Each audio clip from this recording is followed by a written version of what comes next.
This is Time Signatures with Jim Ervin, a podcast and radio program presented by the Capital Area Blues Society in Lansing, Michigan. Driving up and down these Michigan roads, yeah. And now, here he is, your host, Jim Ervin. Baby, I'm home. Well, thank you so much, Parker, and welcome to Time Signatures. I'm your host, Jim Ervin, and our guest today is a Chicago native, so you know this is going to be a fun episode. He started singing around the age of 5, and the bug to perform stuck with him throughout his youth. He began his singing career in his teens and pursued his dreams of doing what he loved to do, singing and entertaining. He has a couple of CDs out there, and we are pleased to have time to talk to him today. Christopher Henderson, welcome to Time Signatures, man. How you doing? I'm doing good. Thank you so much for having me. Well, I appreciate your time, man. And I want to dive right in here because there's so much to talk about, but I'd love for you to talk about your earliest memories of music. Okay. Well, my earliest memories came from home, growing up around a lot of blues lovers, jazz lovers in my family. My family migrated from Mississippi. My grandparents, my maternal grandparents and paternal grandparents, my great aunts and uncles. So I grew up around a lot of older relatives, and we always had, parties and gatherings, and they would play the blues, Muddy Waters and B.B. King, Howlin' Wolf, you name it. Everybody was playing in our house. So I just kind of picked up from that, Sure. The emotion of blues, how my family reacted, the singing, the dancing, So it started young at home. Yeah. That influence when I was growing up, you and I are cut from similar cloth because I was also exposed to a lot of the older music going way back to the big band and the swing years. But how did that first generation of blues music influence you as you began to develop a taste for it? Well, I just used to mimic the records and stuff, the songs that were being played. And so my mother, she realized that as a young boy that I had a gift, that it was just bigger than just singing along with the record. She's like, oh man, my son can sing. He's very talented. Because I used to sound like a lot of the artists, So she would have me perform for the family. They would come over, and I had to put on performances for my relatives. So that's how I really knew that there's something that I can do, and I wanted to do it professionally. There you go. Now, at the age of 5, you got your first taste of singing around the house, as you just talked about. And you also got some impromptu opportunities to cash in, didn't you? I did. When I was about 16 is when I really started to gain an audience and to sing like live in front of an audience with different musicians and stuff. I had went to a blues jam on the west side of Chicago. They used to have blues jams, and my mother volunteered me to go, her and my aunts. And they had an intermission, and they asked, did anyone want to sing? Anybody know the blues and want to sing the blues? So my mother's like, yeah, my son. They looked at me like, this kid, what's he going to? They thought I was going to rap or something like that, But right. I took the microphone, and like they say, the rest is history. The people, they were blown away by my talent. They didn't know that was coming from a little kid, So that was, and then I started to get paid for, weekly. So that was like the first professional gig for me. Now, I want to step back and flesh that story out just a little bit, because I want to hear your story about your connection to then Chicago Alderman Wallace Davis. Okay. How did that connection come to be?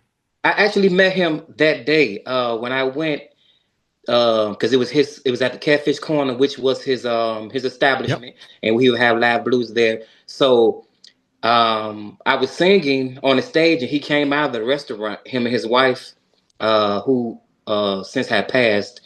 My condolences to him and their family, but him and his wife came out of the restaurant while I was singing, and he stopped the band, he stopped everything, the musicians, the people. He said, wait a minute. Who is this little boy? You mean to tell me this is a little boy out here singing? And asked me my name and where I was from. He was in awe. He's like, oh my God, and so he took a liking to me, and he kind of like mentored me a few years, because I'd done that for a few years. So that was the day that I met him. He came out of the restaurant and seeing me in action. So he was surprised. He called me the Michael Jackson of the blues, then. So, yeah. But yeah, All so right. that was a cool experience. Yep. And what song did you sing that first time on stage? My first song was Bobby Blue Bland. I'm a big Bobby Blue Bland fan, Yep. especially during that time. And I sung, I believe it was I Pay the Food. I did like a medley. Then I did Further On Up the Road. Those were the songs that I Hmm. kind of did. Yeah. Okay. Now, Yep. Chris, I love that you have such an eclectic taste in the blues. I always describe the blues as a buffet because there's so many little subsets involved in it. And quite frankly, I take the plate and I just put what I want on there, and that's what you need to do, you know? Yeah. But Absolutely. after reading that article from 2020 in the Living Blues magazine, I've added a couple of names to my blues list, and I Okay. want to thank you for that. Okay. Some of the early blues influences that you had, but Uh-huh. talk about your musical taste, if you would, please, Well, yeah, and I'm very throw some of them OGs in there, man, because we okay got to because keep them names out there. I'm well rounded. It started. I used to collect records. Uh, my mother would give us allowance, so that started at very young. I started collecting at like 12 years old, and I would collect um like blues from the 1920s, like Bessie Smith, Ma Rainey, um, King Oliver, with jazz, all those people from like New Orleans and the South. I was really fascinated, and it was just something about that deep blues, like from the 20s and the 30s. You would thought that that's what I'll be doing now, but I'm very well rounded. But those people inspire me the most just because it was different to me and it was Yep. new to me, at that time. But so yeah, like those are the blues. I like Sister Rosetta. Just a lot of those type of people, that Yep. I started to collect early on. Well, and I think that the older, and by the way, Bessie Smith and Ma Rainey are two of the names that I added to my list, and I actually went and bought some CDs of them today, in Okay. fact, while I was preparing for the interview, because I Uh-huh. wanted to rework it a little bit. Mm-hmm. Um, but I have to tell you, I love the older stuff. But as I've heard so many times before, I believe it was Muddy Waters that might have said that you pick up the blues where you find it and you carry it a little bit further on down the road and you do your own thing with it. Yeah, And I think absolutely. that one of the things that I respect most about a lot of the blues artists today is that's exactly what y'all are doing. It doesn't have to be in a cookie cutter box where you just have to Right. do everything the same way, do you? You're right about that. So true.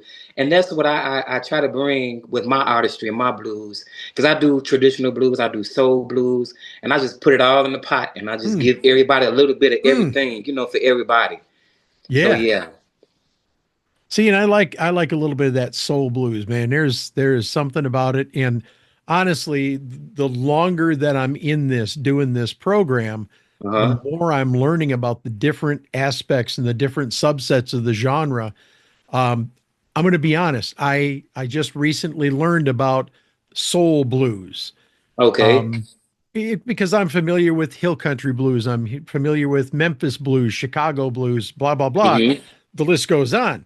But there are so many different subsets, and each of these subsets brings something new to the table, don't they? Absolutely. You're so correct. Like soul blues, you have Bobby Bland and BB King and those type of artists versus Muddy Waters and Howlin' Wolf. It's the same, but it's not the same because those it's different generations and they bring something new to it. So yeah. Yeah. Hmm. Well, and one of the things that I like about that is, you get people like BB who flows freely between the soul blues and some of the more traditional forms of the genre. Uh-huh. And I think that you've got a lot of people, even in Chicago today, Toronzo Cannon, Mike Wheeler, Hmm. um, John Primer, the guy that's hanging over the back of me here. Yeah. They all, even though they're Chicago blues, they bring a little twist, don't they? Yes, absolutely. Yep. They bring a little, like I call it put their signature, signaturize it. They put their own spin on it. Right there. Time signatures, man. They put their signature on it. There you go. There's a Yeah. gentleman over here in the southwest corner of the state of Michigan. He goes by the nickname of Mississippi Mick. His name is Okay. Mick Colossa, and he describes his version of the blues as free range blues because he's everywhere. Okay. I Um, like that. I he like that. he lived down in the hill country area down near Clarksdale, Hmm. and it's incredible to me if people give it a chance. There are so many different avenues that the blues can take you. Am I correct in that? You're so correct. Absolutely. Spot on. Now, obviously, at the time of this article's publication, we were dealing with the COVID pandemic. Yes. Chris, are you finding that things are kind of returning to a certain level of normalcy nowadays? Yes, absolutely. I agree because right before the pandemic, I had a lot of different opportunities to do um, shows and to go overseas, and then right when it was going to happen, the pandemic just dropped me flat on my face. So I feel like now is the time that things are picking back up, um, and it's time to get on out there. So yes, I do. Good. And I've talked to so many people. Of course, we all went through the COVID pandemic. We were all locked up for the better part of a year or a little more. Mm-hmm. What did you do during that time? Because obviously at that time you were kind of on a trajectory upward, weren't you? Yes. I just just focused on the music. I drowned myself in the music. I did a lot of writing songs because I write a lot Okay. of mostly everything that I do, I write.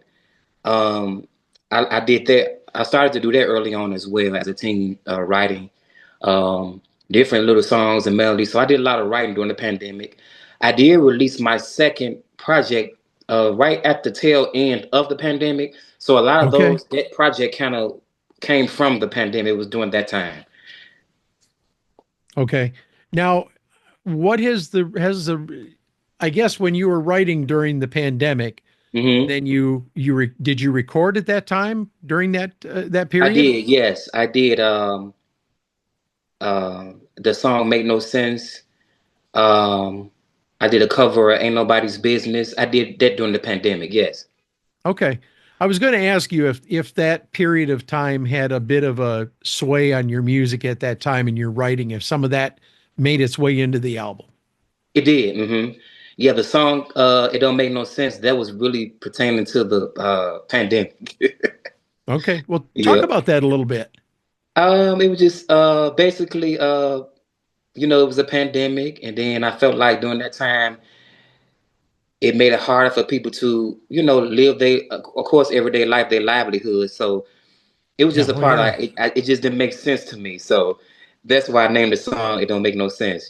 People walking around. You had people who were struggling during that time on top of a pandemic. So it was just a Yeah. lot of inflation. It was just a lot of everyday life hardships included with the pandemic. That's basically what that speaks of.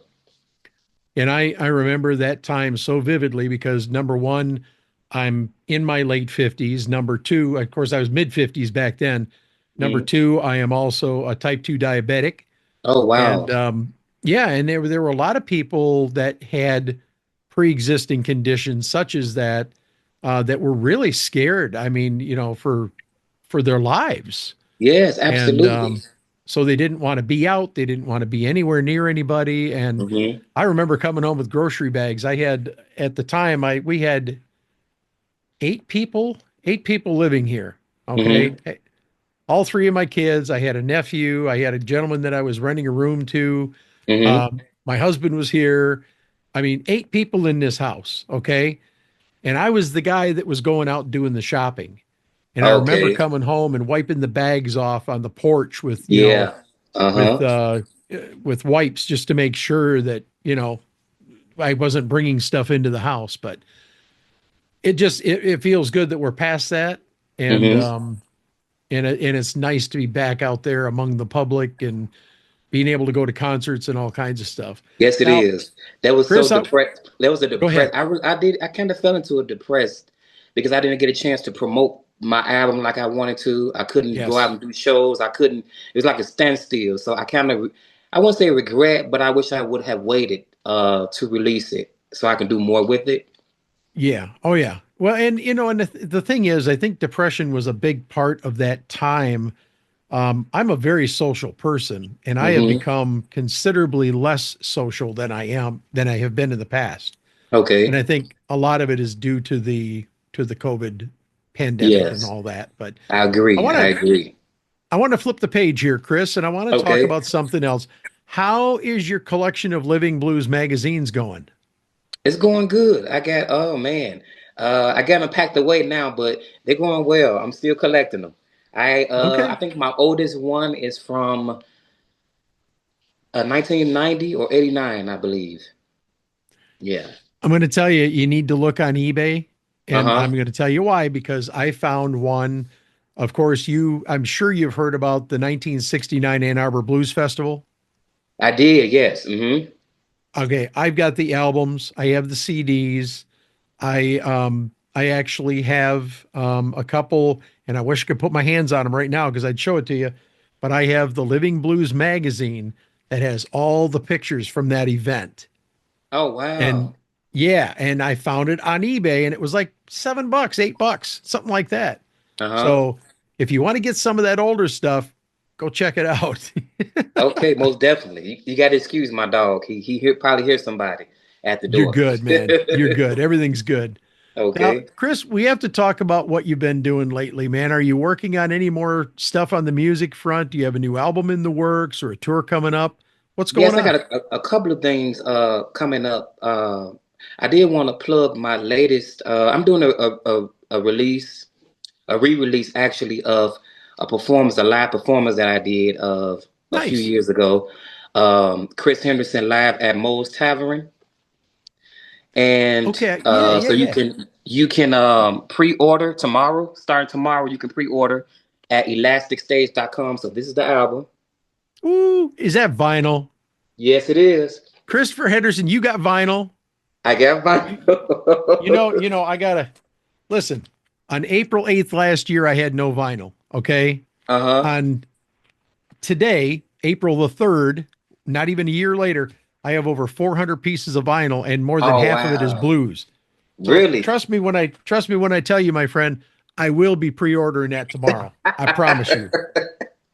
Okay, yes. So yeah, tomorrow you can pre-order at elasticstage.com, and then it will be available April 28th. So this is the vinyl again. Beautiful, man. That is so cool. Now Now this is a we got 12 it. inch vinyl. It's double-sided.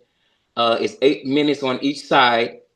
Um, and the reason why we're releasing it is because Moe's Tavern was going back to the pandemic. They shut down due to the pandemic, Okay.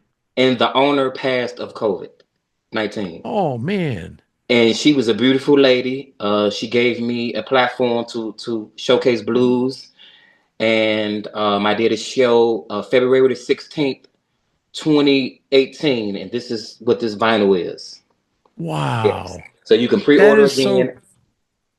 I'm And sorry. what Go ahead. is? No, no. I was going to say. And how much is this? So the vinyl is $29.99 for the U.S. Okay. and then overseas is $27.99. Okay. All right. Very Yes. good. And we will definitely put a link up in the information section of this episode so that people can go in there and they can get that episode or Okay. that album and order it for their own.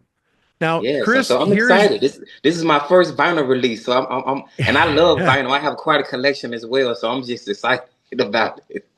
I'm yeah, excited. I don't know what it is about vinyl. I've got this illness, I think. Look, see I have, that's how I was growing up. Collecting and going to the record shop, spending all my money on vinyl. but So as yeah. I was reading that article, Chris, Uh-huh. you brought me back to the days when I was 11, 12 years old, and I'd run down to this little corner store called Harry's Amusements. And it Mm-hmm. was about 6 blocks from our house, 7 blocks from our house. And I would run down there. And this is back when a 45 was like $1.50. Uh-huh. Okay. I got my first album of Elvis Presley, and I can't remember the name of it, but I have a copy of it over there. Okay. Um, And I bought that from Lucky's Amusements over on the west side of town when I was at my grandmother's bakery that she was working at. Okay. I don't know why I ever got away from it, but I have to tell you, I have a vintage TL518 Pioneer over here. I know this is geek talk for some of you. It's an incredible direct drive turntable that has been totally refurbished from 1978. Oh, wow. Okay. It's almost Now, 50 is that years your old. original? Well, no, it's not my original. This is what I just picked up within the last year. Okay. And so, I mean, I got a nice piece of equipment to listen to my stuff on. And I'm using an Ortofon stylus, which is high dollar, but but I'm telling you, the quality and listening to the clicks and the pops and the white noise and that whole thing about pulling the thing out of the vinyl out of the sleeve. It's incredible. Right, yeah. Absolutely. Absolutely. Now, Chris, here's your moment to shine, man. Where can people go to find out more about you, maybe pick up that album, some merchandise, or even book you for a gig? Okay. Well, you can find me on Facebook, Chris D. Henderson. That's my artist page. So all of my upcoming shows, live performances, anything that's new and updated with me, you can find it there, Chris D. Henderson on Facebook, as well as Christopher Henderson on Instagram. You can book me at Chris Henderson Booking at gmail.com. You could pick up the vinyl pre-order, like I said, starts tomorrow, elasticstage.com. And it'll be available April 28th, elasticstage.com, same website, and you can order it from there. I will have hard copies next month. So if anyone would like to reach out to me and have them signed and I can send them out, they can have that option as well. I am releasing a new single called Heartbreak Blues Heartbreak, and that will be released later this month, April. Very cool. So you got a lot going on, man. Oh yeah, man. I try not to let the grass grow under my feet. I try to keep it moving. Good thing to do, man. Yeah. Christopher Henderson, it has been a pleasure, my friend. Thank you so much for joining me today on Time Signatures, and I genuinely look forward to meeting up with you down the road. Most definitely. Thank you so much. I appreciate for all that you do for blues artists and what you do, giving us a platform and you'll contribute to the blues. Much appreciated. And hey, I'm looking forward to meeting you one day. Yes, sir. Well, thank you so much. That means a lot. And before we wrap up here, I want to remind you that it takes an estimated 5,000 music streams to raise the equivalent of a $20 CD. Now, I couldn't believe that either, but I've made it my policy to buy music from the artist first, and then and only then I will stream from the various platforms. I mean, if we want live music out there, we owe it to them to spend our hard-earned cash and supporting their music and merch. Trust me when I tell you, they will thank you every single time. And thank you for your consideration, folks. And that concludes this edition of Time Signatures. Once again, my thanks to our guest, Chris Henderson, but also to you, for without you, none of this would be possible. Jim Ervin reminding you, keeping the blues alive is everyone's responsibility, but preserving the history of the blues, one story at a time, that's my mission. Until next time, so long, everybody. Peace. This has been Time Signatures with Jim Ervin, presented by the Capital Area Blues Society in Lansing, Michigan. For more information on cabs, visit capitalareablues.org. You can find this episode and past episodes at lccconnect.org. The Time Signatures theme song, Michigan Roads, is used by permission and was written by Root Doctor, featuring Freddie Cunningham. You know I'm trying, baby, driving up and down these Michigan roads, yeah. Until next time, keep on keeping the blues alive.